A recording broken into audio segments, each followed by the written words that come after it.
Hello, good evening. For today's video, tayo po ay nagluto ng sinigang na salmon head, and shrimp.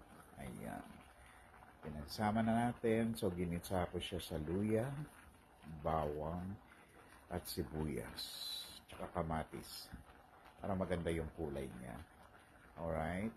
So, this is our dinner for tonight. Sinigang na salmon head and shrimp.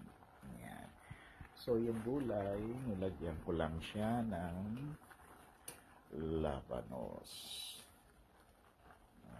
Diba? Ayan yung salmon.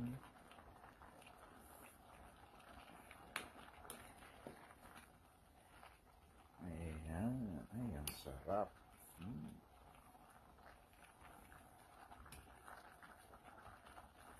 So, labanos at saka pechay lang ang ating nilagay dyan. Yun lang ang available na gulay natin.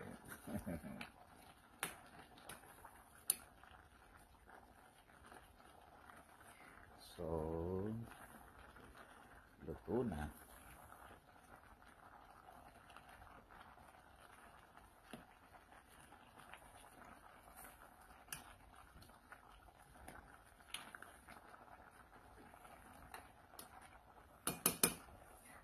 So, this is our dinner for tonight.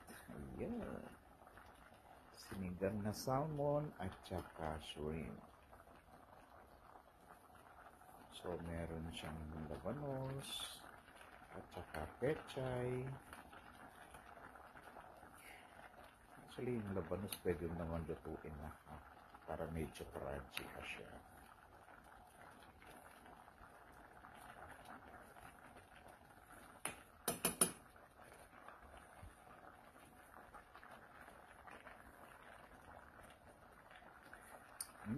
Sarap. Lasang-lasa mo talaga yung salmon. So, yan po ang ating dinner for tonight.